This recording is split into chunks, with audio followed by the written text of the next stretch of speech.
Dan pemirsa untuk membahas lebih lanjut terkait dengan kasus ini kita sudah terhubung dengan sejumlah narasumber secara virtual. Sudah ada Zainal Abidin Petir selaku kuasa hukum keluarga korban dan Komjen Pol Purnawirawan Susno Duaji Kabar Reskrim periode 2008-2009. Selamat petang Bapak-Bapak semua. Selamat petang, Mbak. Selamat petang para pemirsa. Baik, terima kasih. Ada Anissa di studio. Selamat Saya yang petang. pertama, ya ingin ke Pak Zainal terlebih dahulu. Pak Zainal, ini setelah kita mengetahui begitu ya dari temuan awal di lokasi kejadian, kemudian hingga ada beberapa versi kronologi, tapi sebetulnya versi kronologi yang sudah diterima oleh pihak keluarga, apakah memang cukup sama atau memang ada kejanggalan-kejanggalan? Kemudian juga kita tahu sudah ada data bahwa ada saksi kunci yang mana ini juga merupakan seorang polisi begitu AKBP. Apakah keluarga juga mengetahui terkait dengan relasi antara korban dan juga AKBP ini? Jadi keluarga itu tidak tahu adanya hubungan atau relasi antara anggota Polda Jawa Tengah, perwira menengah, AKBP B, apakah itu hubungan asmara atau hubungan apa, keluarga sama sekali tidak tahu. Karena almarhumah tidak pernah menceritakan.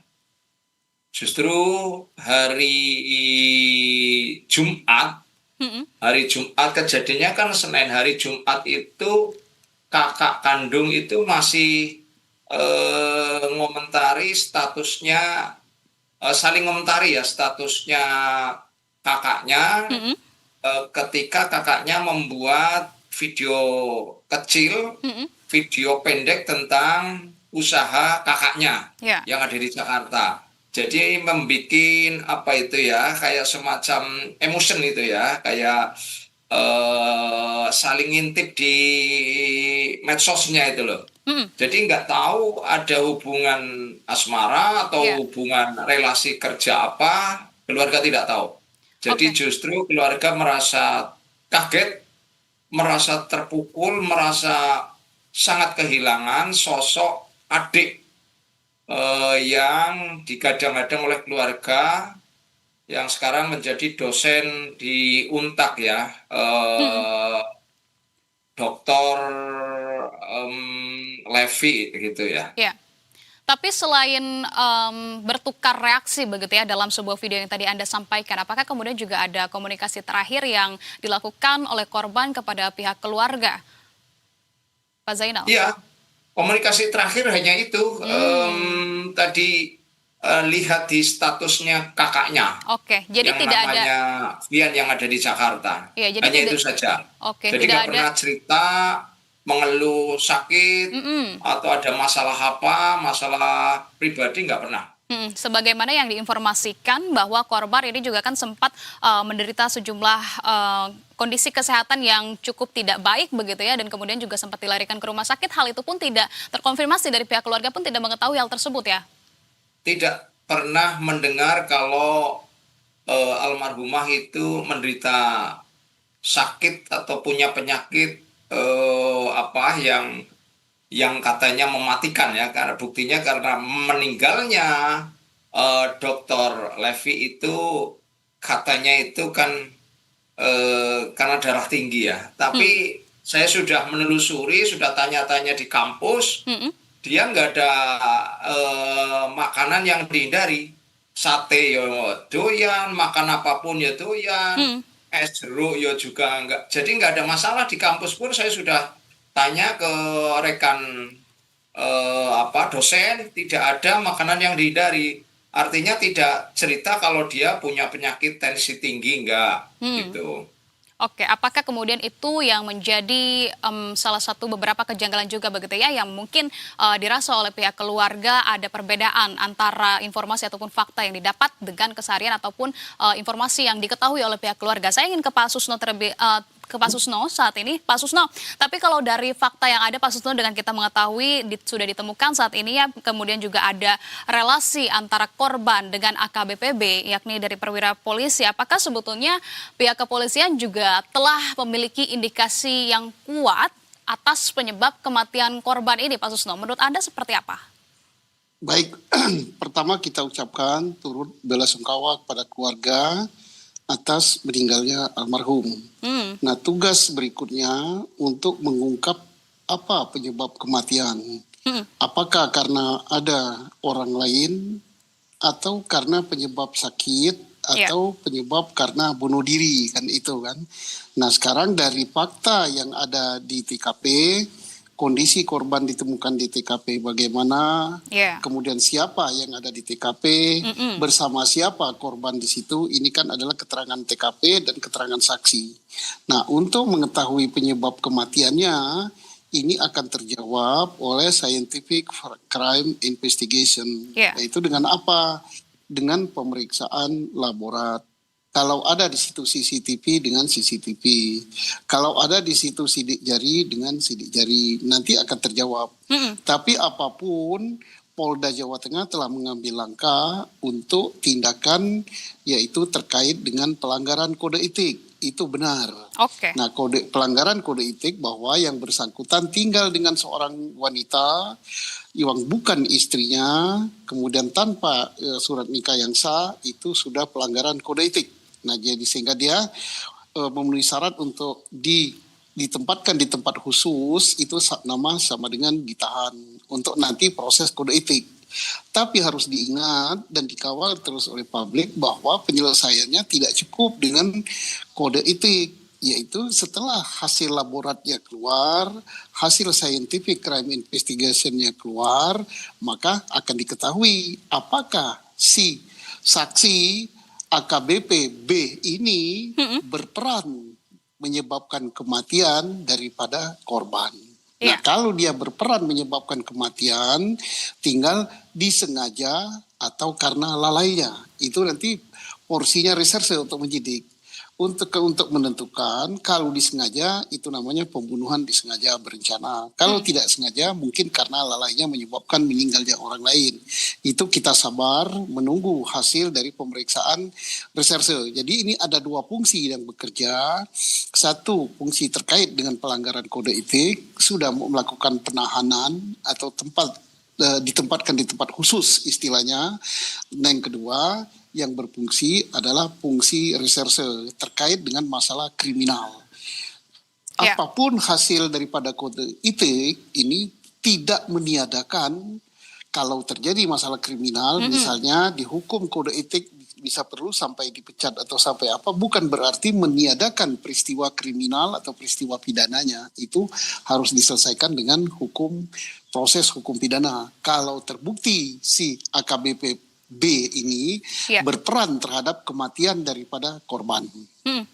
Oke, artinya memang sudah tepat langkah penyidik untuk kemudian menempatkan posisi Patsus terlebih dahulu begitu ya, melakukan sanksi internal seperti kode etik terhadap AKBP-B sambil juga secara paralel juga terus menelusuri terkait dengan penyebab kematian ini, begitu ya Pak Susno? Ya, karena nanti akan dijawab dengan kan ada alat bukti surat berupa satu keluarga dicantumkan dalam satu keluarga, mungkin ada sidik jari, mungkin hasil daripada otopsi ya itu ditemukan mungkin ada obat atau ditemukan ada penyakit atau ditemukan apa, ini saintifik semua yang akan menjawab penyebab kematian. Apapun juga saksi B ini, AKBP B ini ada perannya terhadap meninggalnya yang bersangkutan. Tinggal meninggalnya itu apa karena lalainya atau karena sengaja. Oke. Kalau begitu saya ke Pak Zainal. Pak Zainal, tapi dari pihak keluarga sejauh ini apakah sudah menerima informasi yang cukup lengkap dari penyidik terkait dengan perkembangan kasus ini, dan apakah pihak keluarga juga menilai ada sebuah kejanggalan-kejanggalan tertentu dalam kasus ini? Pak Zainal. Ya, meninggalnya almarhumah jelas meninggalkan duka dan kejanggalan yang sangat mendalam. Kenapa kejanggalan itu muncul? Karena ketika kejadian itu ada oknum perwira menengah AKBP-B yang ada di situ, yang memberitahu kepada kepolisian. Jadi ketika polisi datang, Inavis datang, itu muncul kejanggalan lagi. Inavis itu pangkatnya kalau nggak salah Aibtu. pakatnya Aibtu, Pak Jenderal Susno Duaji ini. Iya, Pak Zainal. Pakatnya Aibtu, ketika ada barang milik di lokasi itu, ada barang miliknya almarhumah, kayak laptop dan HP. Laptop itu mau dibawa oleh AKBP tadi. Kemudian Inavis nyampaikan, saya mendengar informasi dari orang yang menyampaikan ke saya, betul itu. Waktu itu maaf ini mau saya bawa. Oh, nggak bisa Pak. Ini untuk barang bukti. Perwira menengah AKBP langsung jawab, oh siap dan. Jadi dengan anak buahnya yang pangkatnya jauh itu berkali-kali nyampaikan dan. Nah, itu artinya kan ada kegugupan, ada kepanikan, ada ketidakberesan. Kan begitu. Kalau relasi kuasanya jauh kan nggak manggil dan ke anak buahnya. Kan gitu Pak Susno Duaji. Itu ada kejanggalan seperti itu. Dan kemudian untuk menyampaikan kepada kepolisian itu agak lama gitu loh.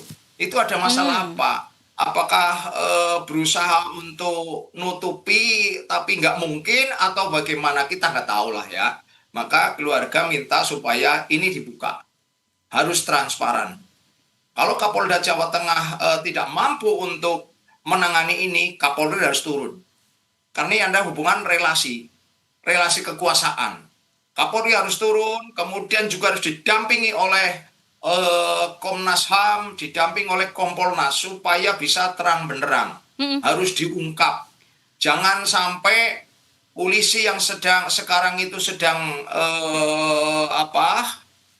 sedang disorot, reformasi, baik-baik saja, itu jangan menutupi satu orang tapi merusak institusi. Kalau memang ada oknum yang melanggar baik secara etika maupun pidana, ya sudah, jangan eman-eman, jangan ditutupi, daripada institusi itu lebih bobrok. Kan begitu Pak Susno Duaji. Iya. Tadi pagi kaitannya dengan bagaimana kami komunikasi dengan penyidik. Kebetulan tadi pagi saya bertemu dengan Dirkrim Polda Jawa Tengah, Direktur Kriminal Umum Polda Jawa Tengah. Saya menyampaikan apakah saya perlu mengadukan dugaan tindak pidananya atau tidak, karena saya tahu itu etiknya kan sudah kena. Jelas sudah kena tadi.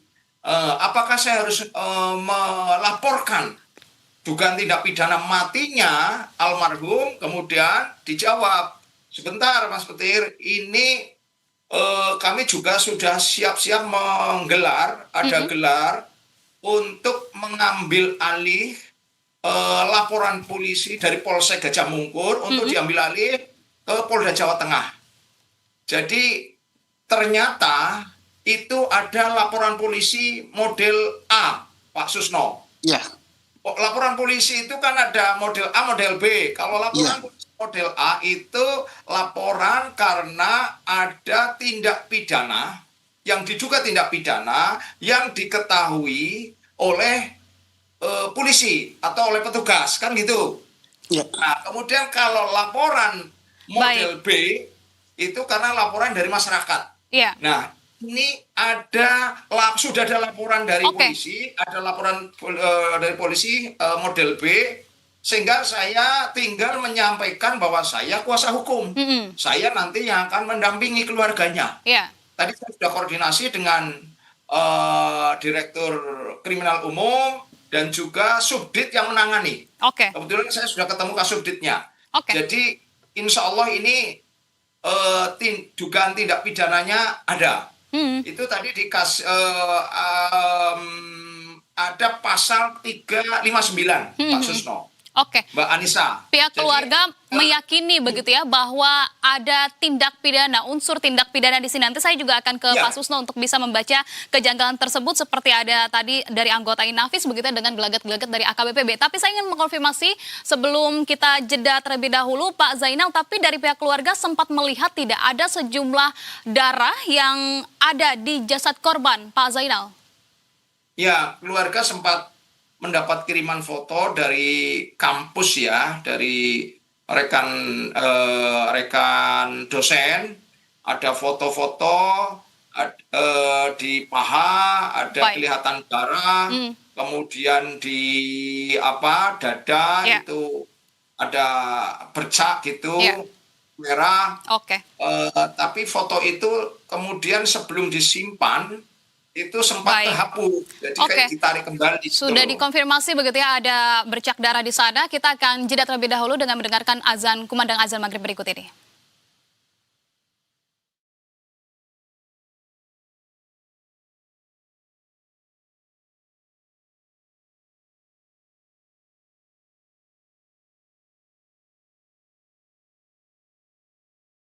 الله أكبر الله أكبر الله أكبر الله أكبر أشهد أن لا إله إلا الله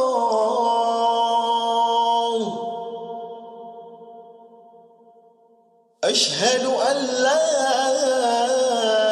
إله إلا الله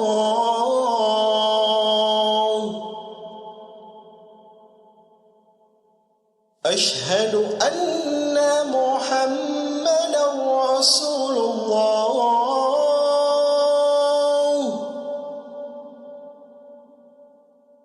أشهد أن محمدا رسول الله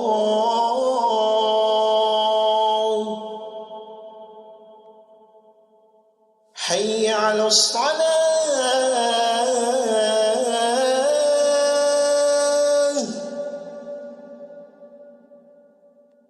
حي على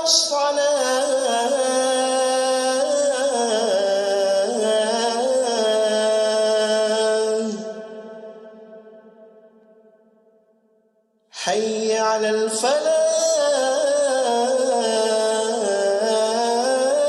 الفلاح حي على الفلاح